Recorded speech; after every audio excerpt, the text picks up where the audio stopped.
ही काळी आई धनधान्य देई, ही काळी आई धनधान्य देई, जोडते मनाची नाती आमची माती, आमची माणसं, आमची माती, आमची माणसं. ही काळी आई धनधान्य देई. नमस्कार शेतकरी मित्रांनो, मी विवेक बाबरे. कृषी माऊली या यूट्यूब चॅनलवर आपल्या सर्वांचं स्वागत. मी आज आलेलो आहे कुंभारी या गावामध्ये. श्री नारायणजी भोयर सेवानिवृत्त शिक्षक यांच्या शेतामध्ये आंबा या पिकाची लागवड सुरू आहे आणि संत्रासुद्धा. तर आपण त्यांच्या शेतामध्ये प्रत्यक्ष जाऊन त्यांची मुलाखत घेऊया व लागवड कशा प्रकारे करतात ते बघूया. चला तर मग. या कुंभारी गावामध्ये आणि आमच्या शेतामध्ये आमच्या फार्म हाऊसमध्ये स्वागत. आपण एवढ्या पावसात आणि चिखलात या ठिकाणी आले, धन्यवाद. तर साहेब, ही आमची आता लागवड चालू आहे. हो. आणि याची जी लागवड करण्याची आंबा लावा या संबंधानं पूर्वीपासून आमचे सांगे साहेबांकडे जेव्हा प्रभार होता तेव्हापासून त्यांचा आग्रह होता. आणि मग त्यांच्या आग्रहाला विनंतीला मान देऊन मी संत्र्याबरोबरच ही आंबा लागवड करायला पाहिजे तशा पद्धतीची मग सुरुवात केली. तर याच्यातच साधारणतः मी एप्रिलपासून याचं नियोजन केलं. आंब्याचं नाव. हो, आंब्याच्या त्याच्यामध्ये खड्डे करण्यात आले. हो. वेळोवेळी सांगे साहेबाच्या संपर्कात होतो. हो. कारण ते कृषी विभागामधले एक चांगले मार्गदर्शक आणि सकारात्मक दृष्टिकोन असणारे कर्मचारी आहेत. हो. आणि त्या दृष्टिकोनातून त्यांनी मला वेळोवेळी जे मार्गदर्शन केलं त्याच्यामध्ये सर्वप्रथम त्यांनी आखणी करायला सांगितली. हो. खड्डे करायला सांगितले आणि त्यानंतर त्यांनी त्या खड्ड्यांमध्ये कोणत्याही प्रकारचा बुरशीनाचा प्रभाव होऊ नये या दृष्टिकोनातून ट्रायकोडर्मा आहे. हो. गांडूळ खत आहे. हो. लिंबाचा पाला आहे. हो.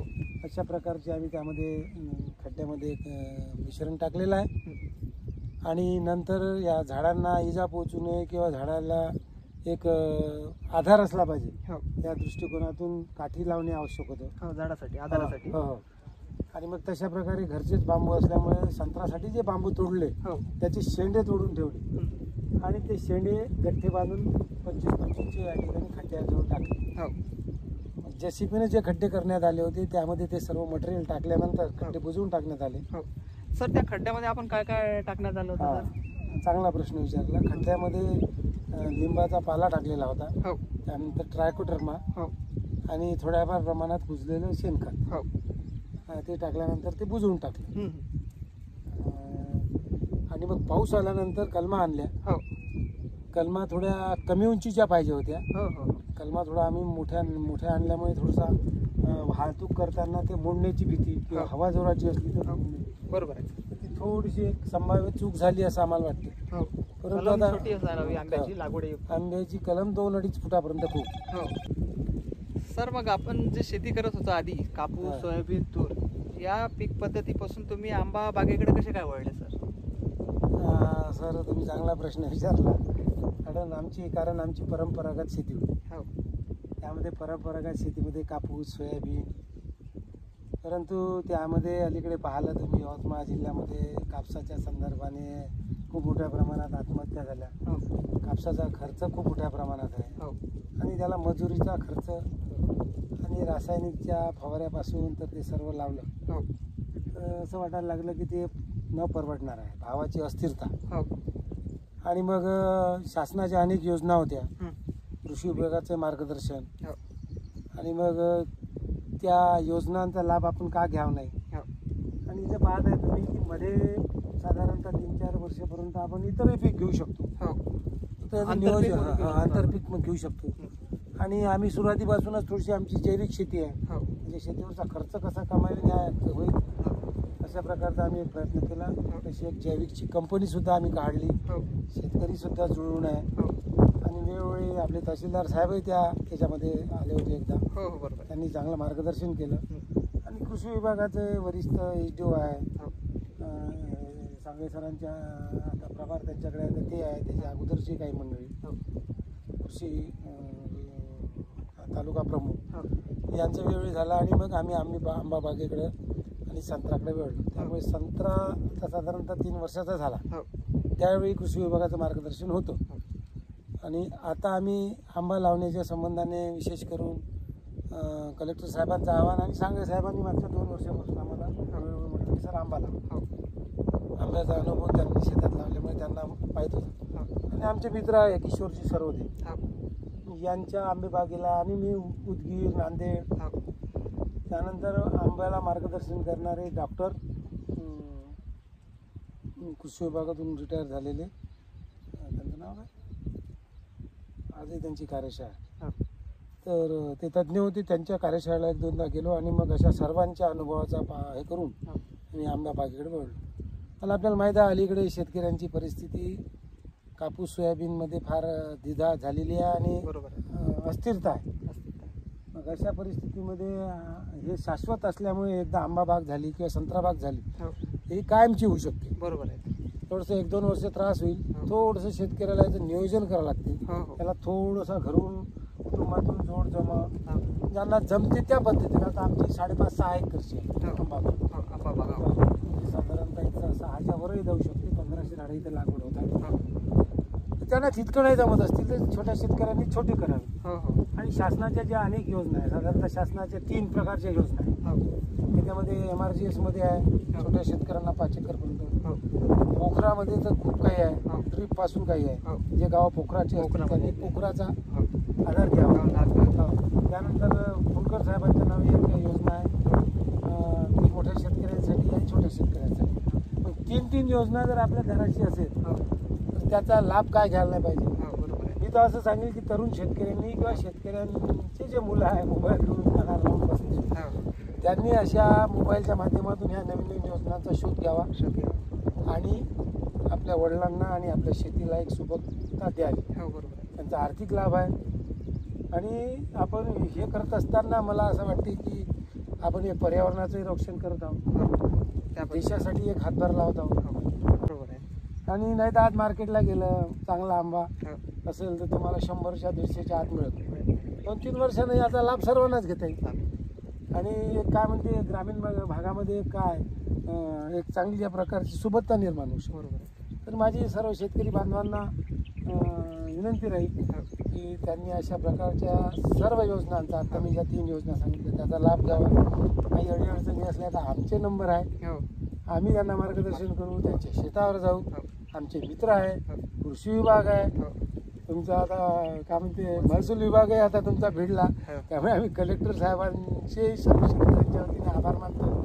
तुमचे तहसीलदार साहेबांचे तुम्ही इथपर्यंत आले. म्हणजे एकंदरीत जर सर्व मिळून आपण याच्यामध्ये हे सर्व टीम वर्क आहे साहेब. आणि टीम वर्कमध्ये प्रत्येकानं आपापला जर योगदान दिलं तर मला वाटते आपल्या यवतमाळ जिल्ह्याचा कायापालट व्हायला काही वेळ लागला. बरोबर आहे. तर माझी तरुण शेतकऱ्यांना हेच विनंती राहील काही अडचणी आल्या तर तुम्ही आमच्याशी संपर्क करा. आम्ही करू. आणि एक आपण सर्वप्रथम यांनी उन्हाळ्यामध्ये 3x3x3चे खड्डे खोदले. त्यानंतर त्याच्यामध्ये माती शेणखत चांगलं कुजलेलं आणि सुपर फॉस्फेट अशा प्रकारे त्या खड्डा भरून घेतला त्यांनी सर्व. त्यानंतर आता चांगला पाऊस पडल्यानंतर आता ते आंबा कलमाची लागवड करत आहे. आपण आंबा कलम लागवड करते वेळेस जे कलम आहे ही मातीमध्ये गेली नाही पाहिजे. याचा आपण ही गोष्ट लक्षात ठेवायला पाहिजे की ही कलम जी आहे ही मातीनेही बुजली नाही पाहिजे. सर्वप्रथम आपण हे जे आहे कलम तर आपण हे लक्षात ठेवायला पाहिजे की ही कलम आतमध्ये नाही गेली पाहिजे. ही जी आहे ही कलम वर राहिली पाहिजे. जिथं आपला जॉईंट आहे ही कलम वर राहिली पाहिजे. आणि त्यानंतर आपण ही लागवड ही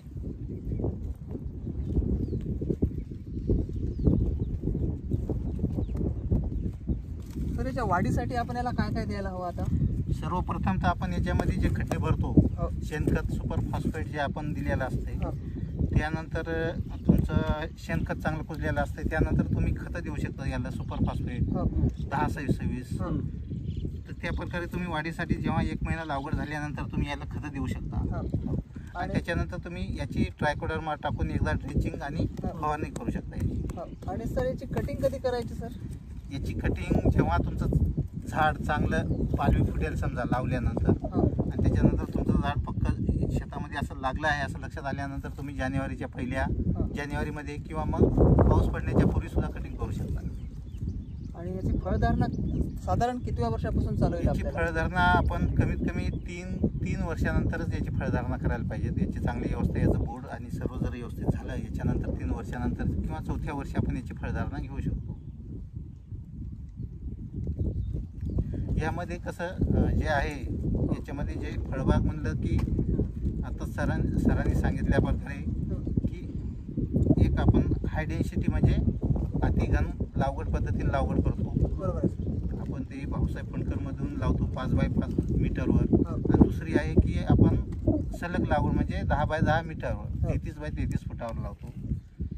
तर अशा प्रकारे जे भाऊसाहेब फणकरमधून सुद्धा पूर्ण 100% अनुदान शेतकऱ्यांना भेटते. आणि महात्मा गांधी रोजगार हमी योजनेअंतर्गत जी फळबाग आहे यासाठी आपण जे इच्छुक जर कोणी करण्यास इच्छुक असेल तर तो अल्प उधारक, अत्यल्प उधारक, SC ST, महिला शेतकरी त्यांनी ग्रामपंचायतला अर्ज करणे.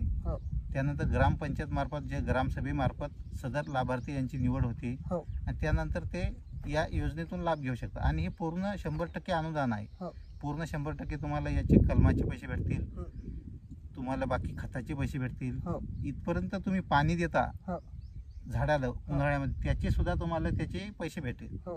म्हणजे पूर्ण तर तुम्हाला 3 वर्षे महात्मा गांधी रोजगार हमी योजनेअंतर्गत पूर्ण 3 वर्षे पूर्ण खर्च म्हणजे वैयक्तिक आपण आपल्या शेतात जे काम करतो याचा पूर्ण खर्च कलमासहित सर्व तुमचं 3 वर्षात बाग तयार होते. बरोबर. आणि त्यानंतर तुम्ही आंतरपीक आपण घेतो जात असं जसं आता हे सोयाबीन पेरलं आहे तसं. तर किती वर्षापर्यंत आपण आंतरपीक घेऊ शकतो आंबा बागेमध्ये? हे आपण फळधारणा येईपर्यंत आपण याच्यामध्ये आंतरपीक घेऊ शकतो. आणि याचं अंतर किती असायला हवं म्हणजे स्टँडर्ड अंतर याचं आता जे इंडो इस्रायल पद्धत म्हणत आहेत यांनी तर आता कसं 15 बाय 5 कोणी ठेवत आहे, 15 बाय 7 ठेवत आहे. पण शासनाच्या नॉर्मनुसार हे तुम्ही 16 बाय 16 म्हणजे 5 बाय 5 मीटर हे शासनाने ठरवून दिलेला नॉर्म आहे. आणि दुसरं एक आहे की आपण जे हे म्हणतो म्हणजे 10 बाय 10 मीटरवर सुद्धा लागवड होती याची, तर ती एक पद्धत होती. पण आता सर्व घन लागवडीकडे वळत आहेत. आणि घन लागवडीतून उत्पादकताही वाढलेली असल्यामुळे शेतकऱ्याला घन लागवड पद्धत परवडत आहे. आणि सर्व शेतकऱ्यांना विनंती आहे की सर्वांना विनंती आहे की आपण जे कलमा घेतो ती कलम त्या नर्सरीमध्ये जाऊन शासनमान्य नर्सरी तुम्ही पाहायला पाहिजेत. त्यानंतर ते एक तर ती देपेट्याची नर्सरी पाहिजेत किंवा शासनाची नर्सरी असली पाहिजे. किंवा नंतर एखादं तुम्ही जिथं आहे जे ज्यांनी शासनाचा परवाना आहे अशा शेतकऱ्याकडे जाऊन तुम्ही ते कलम पाहायला पाहिजे, त्याचं मातृवृक्ष पाहायला पाहिजे. खरंच ही कलम याच जातीची आहे का हे श्वासनात कसं आहे. बरेच आता शेतकरी कसं याच्यामध्ये तिसऱ्या व्यक्तीकडून खरेदी करतात समजा, तर याच्यामध्ये कसं 3 वर्षानंतर 4 वर्षानंतर असं लक्षात येतं आपल्या की आपली फसवणूक झाली. केसर झाड लावतो आपण आणि तिथं फळ हे दुसरं लागलेलं लागतं. याच्यामुळे सर्व शेतकरी बांधवांना विनंती आहे की आपण जात निवडणे किंवा शासनमान्य नर्सरी आणि हे सुरुवातीला पाहणे खूप आवश्यक आहे. त्याच्यानंतर कलम जे आहे तुमची 1.5 फुटाची कलम असेल तर योग्य. शेतकरी आहेत त्यांना काही मार्गदर्शन कराल सर आंबा लागवडीबाबत? पण मी मगाशी बोलल्याप्रमाणे की शेतकऱ्यांनी नवीन गोष्टीचा स्वीकार करायलाच पाहिजे. कारण त्याची परंपरागत जी शेती आहे सोयाबीन किंवा कापूस त्याला जर त्याच्यामध्ये घ्यायचं असेल तर काही वर्षापर्यंत तू घेऊ शकतो. बरोबर. याच्यामध्ये शासनाच्या आता सांगितलं सांगाय सरांनी की 3 योजना शासनाच्या आपल्या ग्रामीण भागापर्यंत येऊन पोहोचलेल्या आहेत. बरोबर आहे. आणि अगदी सोप्या खूप काही कागदपत्र त्याला पेपर द्यावं लागते याच्यातला भाग नाही. ते प्रस्ताव सादर केला त्याच्या जर जॉब कार्ड असेल तर जॉब कार्डवाल्याला प्राधान्य MRGS मध्ये. बरोबर आहे. फुंडकरची दुसरी योजना आहे आणि तिसरी पोखरा ज्यांच्या गावामध्ये आहे त्यांच्यासाठी ते ड्रीप सहित एकाच वेळी आहे. बरोबर आहे. परंतु तुम्ही त्या अँगलनं त्याकडे पाहायला पाहिजे. पाणी कमी असेल तर ड्रीप वापरा, त्यापेक्षा पाणी कमी आणखी असेल तर तुम्ही गाडी बैलाच्या ड्रामाने 1 एकर करा. त्यापेक्षा कमी असेल तर कारण ह्या गोष्टी विदर्भामध्येच कमी दिसतात. पश्चिम महाराष्ट्रामध्ये 3-3, 4-4 एकरामध्ये अर्ध्या एकराची, पाव एकराची अशा फळबाग लागवड केलेली आहे. फणसापासून संत्र्यापर्यंत, आंब्यापासून जांबापर्यंत. बरोबर आहे. तरी अगोदर आपल्याला शेतीकडे फळबागेकडे पाहण्याची पॉझिटिव्ह दृष्टिकोन महत्त्वाचा आहे. बरोबर. जोपर्यंत तुम्ही ती दृष्टी पॉझिटिव्ह निर्माण करणार नाही, सकारात्मकतेने पाहणार नाही, तोपर्यंत तुम्हाला त्या गोष्टीतलं महत्त्व कळणार नाही. बरोबर. म्हणून विशेष करून शेतकरी आणि नवीन शेतकरी, शिकलेले शेतकरी, सुशिक्षित शेतकरी आहे, अलीकडे शेतकऱ्यांचे मुलं आहे. बरोबर आहे सर. आज जी परिस्थिती गंभीर झालेली आहे सामाजिक दृष्ट्या, त्याच्यातून सर्वात मोठा फायदा म्हणजे आर्थिक उत्पन्नाचा स्रोत वाढतो. बरोबर आहे सर. त्यामुळे आर्थिक उत्पन्नाचा स्रोत वाढत असताना जर तुम्ही सकारात्मकतेने पाहत नसेल तर ते त्याचं दुर्दैव आहे त्या शेतकऱ्याचं. बरोबर. आणि या सर्व याच्यातून यवतमाळ जिल्ह्याचा कदाचित आत्महत्येचा कलंकही पुसला जाईल. हो. आता आणायचे तुम्ही महसूलवाले, सर्व कृषी विभागवाले आणि आणखी जे समाजातले घटक आहे, हे जर मोठ्या दृष्टिकोनातून एकत्र येऊन घडले तर मला वाटते की आपण निश्चितच यवतमाळ जिल्ह्यामध्ये बदल झालेला दिसेल. बरोबर आहे. एकंदरीत आणि या सर्व योजनांसाठी एकंदरीत जे तुम्ही मंडळी आम्हाला प्रवृत्त करत आहे किंवा सहकार्य करत आहे त्याबद्दल पुन्हा एकदा कलेक्टर साहेबांचे आणि तुमच्या सर्व टीमचे आम्ही धन्यवाद देतो आणि आभार मानतो. धन्यवाद सर. ही काळी आई धन धान्य देई, ही काळी आई धन धान्य देई.